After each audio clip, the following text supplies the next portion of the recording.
नमस्कार दोस्तों, देखिए आज मैं क्लास 10 का एनसीईआरटी मैथ और प्रश्नावली 1.3 स्टार्ट कर रहे हैं। ठीक है, इससे पहले 1.2 का सवाल खत्म हो गया, एक क्वेश्चन बचा है दोस्तों, उसको भी हम बता देंगे।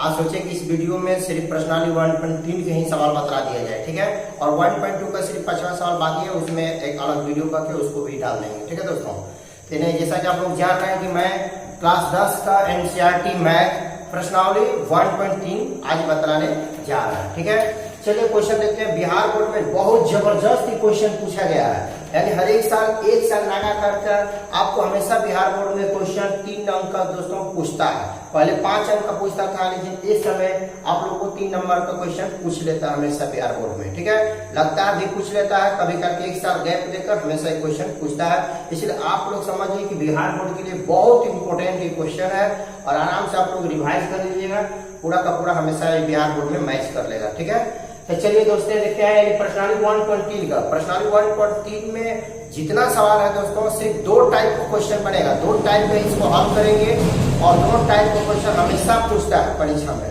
आप लोग आराम से आएगा, बना लीजिएगा। पहले क्वेश्चन पढ़ते हैं, क्या कर रहा है।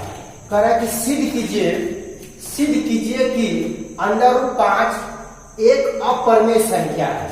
यानी हमको सिद्ध कीजिए कि √5 एक क्या है, अपरिमेय संख्या। आप लोग जानते हैं कि जब कोई भी संख्या रूप में हो और जिसका वर्गमूल पूर्ण रूप से नहीं होती है, होता है, तो समझिए कि वो अपरिमेय संख्या होता है दोस्तों। अगर मैं रूट में 4 लिखूं तो ये अपरिमेय संख्या नहीं है, क्योंकि इसका वर्गमूल होता है 2 होता है, इसीलिए अपरिमेय संख्या नहीं होगा।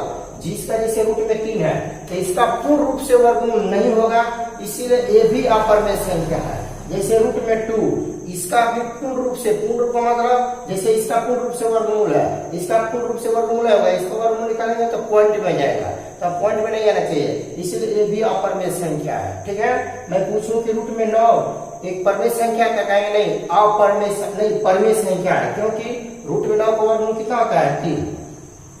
ये रूट में 10 में पूछूं तो इसका पूर्ण रूप से वर्गमूल नहीं होता है, इसलिए ये भी क्या होगा, अपरिमेय संख्या। यानी जब रूट में जब कोई भी संख्या रहेगा और जिसका वर्गमूल पूर्ण रूप से होता है तो समझिए कि वो परिमेय संख्या होगा। जिसका वर्गमूल पूर्ण रूप से नहीं होता है, पूर्ण रूप का मतलब समझते हैं, यानी इसका वर्गमूल पॉइंट में नहीं होना चाहिए। समझ रहे दोस्तों, तो चलिए आज मैं स्टार्ट करता हूँ। यानी क्वेश्चन 1, यानी वही करना है कि सिद्ध कीजिए कि √5 क्या है, अपरिमेय संख्या है। तो बस ये क्वेश्चन में जब बनाएंगे तो इसका हम लोग विरोध अवस्था मतलब इसको उल्टा मानेंगे, यानी अपरिमेय संख्या तो हम लोग इसको मान कर चलेंगे कि ये परिमेय संख्या लेकर चलेंगे दोस्तों। ठीक है, इसीलिए इसको मानेंगे। थोड़ा सा आप लोग रिवाइज करना पड़ेगा, इसको हल करेंगे हम लोग। देखिए माना कि रूट में 5 एक परिमेय संख्या है। ठीक है दोस्तों, हमने माना इसका विपरीत मानेंगे, यानी उल्टा मानेंगे। अपरिमेय है तो इसको हम परिमेय मानकर देखेंगे कि सही में परिमेय आ रहा है कि नहीं आ रहा है, तभी हमको साबित होगा। हम परिमेय मानकर चलेंगे, अगर परिमेय आ गया तो समझिए कि अपरिमेय नहीं है। अगर परिमेय मानकर चलेंगे और परिमेय नहीं आएगा, फिर भी अपरिमेय आएगा, तो कहेंगे कि ये क्या है, अपरिमेय संख्या है। इसी को हम लोग साबित करेंगे। इसीलिए माना कि रूट में 5 एक परिमेय संख्या है। जब परिमेय संख्या होता है तो इसमें क्या होना चाहिए, P/Q के रूप में होना चाहिए। ठीक है, इसलिए माना कि रूट में 5 एक परिमेय संख्या है। ठीक है, जहां P और Q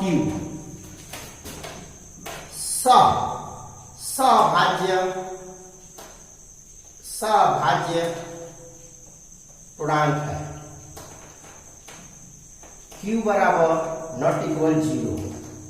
ध्यान से देखिए दोस्तों, सभाज्य पूर्णांक मतलब ध्यान से देखिए, जैसे हमने बोला कि क्या जहां अगर इसको परिमेय माने तो परिमेय जैसे 2/3 क्या है दोस्तों, परिमेय संख्या है। तो इसमें क्या है, P के रूप में कौन है, 2 है, Q के रूप में कौन है, 3 है। लेकिन मैं पूछूं कि 4/9 ये परिमेय संख्या है, तो आपका जवाब होगा, यहाँ पर मैं पूछूं 4/10 ये क्या परिमेय संख्या है, या 4/6 में पूछूं क्या परिमेय संख्या है, कहेंगे नहीं। क्यों, देखिए इसका ये बहुरूपिया है, पूर्ण रूप से परिमेय संख्या नहीं। इसको भी कटाएंगे, 2 दूना के 4 और 3 दूना के 6 कट जाएगा, तो 2/3 अब जाके परिमेय संख्या होता है। तो परमेय संख्या ये नियम होता है जहां पी और क्यू सभाज्य पूर्णांक है। तो देखिए यहाँ पर सभाज्य पूर्णांक किसे कहते हैं जानते हैं? जिसका मौसम कितना होना चाहिए 1, यानी वैसी दो संख्या जिसका मौसम 1 होना चाहिए। यानी देखिए 2 और 3 का जब मौसम निकालते हैं तो 1 आएगा, इसी को बोलते हैं सभाज्य पूर्णांक। समझ रहे हैं? और यहाँ पर देखिए 4/6 है तो 4/6 ये क्या है? सभाज्य पूर्णांक नहीं है, क्योंकि इसमें सभाज्य पूर्णांक नहीं है। दोनों का जब मौसम निकालिएगा तो 2 आएगा, इसलिए ये सभाज्य पूर्णांक नहीं है, इसलिए ये परिमेय भी नहीं होगा। परिमेय इसका कट कर जाएगा, इसका ये बहुरूपिया है, सुने ना? तो ये परिमेय संख्या है। तो ये बात है दोस्तों, इसलिए परिमेय संख्या जब होगा तो यहाँ पी और क्यू परिमेय संख्या में से पी बटा क्यू के रूप में होती है, इसीलिए यहाँ पी और माना कि रूप में 5 का है परिमेय संख्या, जहाँ पी और क्यू का है सभाज्य पूर्णांक है क्यू बराबर नॉट इक्वल 0। यानी क्यू बराबर नॉट इक्वल 0 का मतलब क्या होता है दोस्तों? जैसे कोई भी संख्या परिमेय संख्या हो तो उसके नीचे 0 नहीं होना चाहिए। जब परिमेय मानकर चले हैं, जब बाटा में 0 होगा तो संख्या परिमेय नहीं होगा। ऊपर आप 0 लिख सकते हैं, नीचे कोई संख्या रहेगा तब जाकर वो परिमेय होगा, लेकिन अगर किसी संख्या का नीचे 0 रहेगा तो परिमेय संख्या नहीं होती है। 0 के अलावा कोई दूसरा संख्या हो सकता है, लेकिन 0 नहीं होना चाहिए। परिमेय संख्या का डिफिनेशन होता है। आप लोग को जब पढ़ा रहे थे प्रश्न यानी वास्तविक संख्या, चैप्टर का नाम है वास्तविक संख्या, तो वहां पर थ्योरी में आप लोग को परिमेय संख्या के बारे में बहुत विस्तार से पढ़ा है। आप लोग नहीं देखे तो जाकर पहले उसको देख लीजिए, ठीक है? चलिए दोस्तों, इसलिए मान लिया तो जब ये परिमेय है तो इसका मतलब रूट में 5 बराबर हम लोग लिखेंगे पी बटा क्यू, मतलब इसको हम परिमेय माने हैं, इसलिए इसके बराबर लिखेंगे पी बटा क्यू। ठीक है? अब इसको क्या करेंगे दोस्तों? इक्वेशन या इक्वेशन नहीं, यहाँ को क्लियर गुणा कर लें, इसका इसमें गुणा करेंगे तो रूट में 5 क्यू बराबर उधर का होगा पी होगा। अब दोनों तरफ यहाँ पे इक्वेशन फर्स्ट मार सकते हैं, दोनों तरफ वर्ग करने पर अपना दोनों तरफ वर्ग करेंगे तो हो जाएगा रूट में 5 क्यू के स्क्वायर बराबर पी के स्क्वायर। समझ रहे हैं? अब इधर क्या होगा? रूट में 5 दो बार स्क्वायर करेंगे। देखिए रूट में 5 गुणे रूट में 5 दो बार स्क्वायर होगा तो डायरेक्ट 5 5 25 और 25 का वर्गमूल कितना होता है? 5। इसलिए डायरेक्ट रूट में 5 को वर्ग करेंगे तो यहाँ पर 5 लिखेंगे। ठीक है? और क्यू जब आप स्क्वायर लेंगे तो क्यू स्क्वायर होगा बराबर, तो पी स्क्वायर है तो पी स्क्वायर लिख लेंगे। समझ रहे हैं दोस्तों? अब यहाँ पर देखिए क्या करेंगे, यहाँ पर लिखेंगे, ध्यान से लिखिएगा। अब इधर लिखेंगे ये 5 जो है देखिए पी स्क्वायर को विभाजित कर रहा है, मतलब यानी पी स्क्वायर 5 से विभाजित है। देखिए हमने ये लिखा जो 5 है पी स्क्वायर को विभाजित कर रहा, मतलब पी स्क्वायर जो है 5 से विभाजित है। देखिए कैसे विभाजित है, इधर गुणा में 5 है, इस साइड में जाएगा तो भागा में होगा दोस्तों, यानी इस साइड में जाएगा। देखिए तो यहाँ पर पी स्क्वायर बचेगा, अगर 5 गुणा में है तो उधर जाएगा तो पी स्क्वायर बटा में 5 हुआ कि नहीं होगा? इसलिए मैंने लिखा कि पी स्क्वायर जो है 5 से विभाजित है, इसलिए पी भी 5 से विभाजित होगा। हमने क्या लिखा? मतलब यहाँ पर देखिए दोस्तों, अगर जब ये 5 जो पी स्क्वायर को विभाजित कर रहा है, यदि हम स्क्वायर इधर हटा दें तो इसको रूट चढ़ा देगा, यानी स्क्वायर अगर इधर हम हटा दें तो इधर रूट में ही रह जाएगा, तो उधर निशान क्या होगा? पी बटा 5 होगा। तो देखिए पी को भी विभाजित कर रहा है 5, इसलिए इसको हम लिख सकते हैं पी भी 5 से विभाजित होगा। समझ रहे कैसे लिखे? हम नहीं बोला स्क्वायर इधर हटा देंगे तो इधर डायरेक्ट पी होगा, तो पी को भी 5 से विभाजित कर रहा है कि नहीं कर रहा है? बिल्कुल कर रहे हैं। अब इसके बाद दोस्तों अब इसको मानेंगे, इसके बाद क्या करेंगे? मानेंगे। अब कुछ दूसरा संख्या मान लेंगे। देखिए जिसको विभाजित कर रहा है, जिसको 5 किसको विभाजित कर रहा था? पी को। तो जिसको विभाजित करता है उसी के बराबर कुछ दूसरा संख्या मानेंगे। देखिए कैसे मानेंगे? पी बराबर हमने कौन विभाजित कर रहा था? पी को कौन विभाजित कर रहा था? 5। पी को कौन विभाजित कर रहा था? 5। इसीलिए पी बराबर हम 5 लिख कर और कोई दूसरा संख्या, जैसे यहाँ पर क्यू, पी क्यू के अलावा कोई दूसरा संख्या हमने यम ले लेंगे, एक यम लेकर मानकर चलेंगे। कोई संख्या आप के मान सकते हैं, यम भी मान सकते हैं, आर भी मान सकते हैं, कोई आपत्ति नहीं है। तो हमने जो संख्या मतलब p को विभाजित कर रहा है, मतलब विभाजित कर रहा है, उसी के बराबर हम 5 में विभाजित कर रहा है p को, इसमें p बराबर हम 5 लेंगे। और इसमें p क्यों मानकर चले हैं कि इसके अलावा कोई दूसरा संख्या m ले सकते हैं, या ले सकते हो, r कोई भी एबीसीडी का कोई दूसरा संख्या ले सकते हो, बस है कि p और q के छोड़ दो। ठीक है दोस्तों, इसीलिए हमने 5 m लिया। इक्वेशन हमने इसको ले लेंगे हम लोग 2, समझ रहे हैं। इक्वेशन क्या ले लेंगे हम लोग 2 ले लेंगे। यहां पर देखिए दोस्तों, इसको 2 ले लीजिए और यहां पर इसको हम लोग 3 ले लेते हैं दोस्तों। देखिए इसको हम लोग 2, इसको हम 3। तो अब हम क्या करेंगे, p का मान समीकरण 2 में रखने पर हमने क्या किया, p का मान समीकरण 2 में रखने पर, तो समीकरण 2 कौन है, यही है, क्या है 5 है, q स्क्वायर है बराबर उधर क्या है p स्क्वायर। देखिए समीकरण 2 यही है, इसीलिए इसको उठाकर वहां पर रख दिए। अब इसको ध्यान से देखिए, मान रखेंगे यहाँ पर 5q स्क्वायर बराबर 5p है, जहां p है उसके बदले हम क्या लिखेंगे 5m।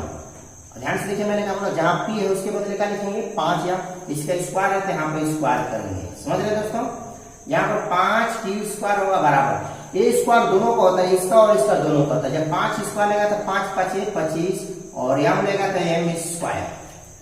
ठीक है दोस्तों, अब यहाँ पर क्या होगा, ये 5 से 5 इससे कट जाएगा 5 बार में। देखिए बराबर का सब सिंबल रहता है, 5 5 25 कट जाएगा तो इधर होगा q स्क्वायर बराबर उधर सिर्फ 5m स्क्वायर।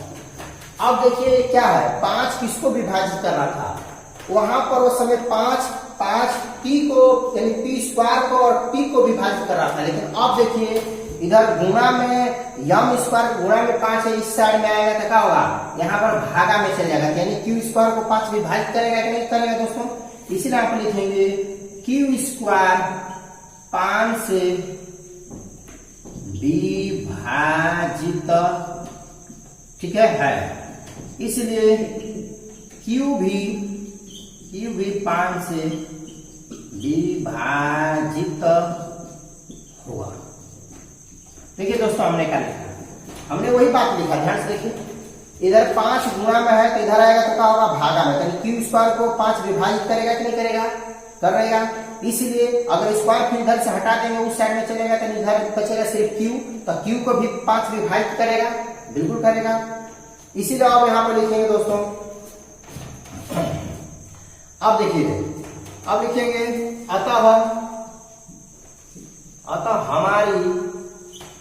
हमारी मान्यता गलत। यहां पर देखिए दोस्तों, स्थिति इसको लिख सकते हैं, स्थिति 1, और यहां पर स्थिति इसको लिखेंगे स्थिति 2। समझ रहे हैं, इसको स्थिति मतलब ए जो लिखा गया है p स्क्वायर को 5 विभाजित कर रहा है, जैसे p को भी 5 विभाजित करेगा, तो इसका मतलब, और फिर यहाँ पर 5q स्क्वायर को विभाजित कर रहा है, फिर 5q को भी विभाजित करेगा, तो मतलब जब दोनों इसको स्थिति 1 और इसको स्थिति 2 लेंगे, इसीलिए लिखेंगे स्थिति 1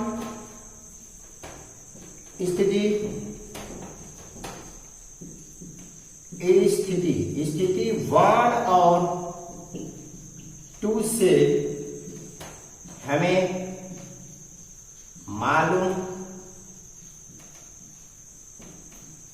पड़ता है कि रूट में 5 एक अपरिमेय संख्या है। स्थिति 1 स्थिति 2 से हमें मालूम पड़ता है कि रूट में 5 एक अपरिमेय संख्या है, अतः हमारी, या इसको लिख सकते हैं या यहाँ पर लिख सकते हैं, यहाँ पर दोस्तों पहले ये भी बात लिख सकते हैं, अतः ये भी लिख सकते हैं पहले, अतः हमारी मान्यता गलत हुई, हमारी मान्यता गलत हुई कि रूट में 5 एक परिमेय संख्या है, अतः हमारी मान्यता गलत हुई कि रूट में 5 एक परिमेय संख्या है। ठीक है, अतः हमारी मान्यता गलत हुई। मान्यता यहाँ पर ता लिख दीजिएगा। हमारी मान्यता गलत हुई कि रूट में 5 एक अपरिमेय संख्या है। ठीक है, एक परिमेय संख्या। अतः रूट में 5 एक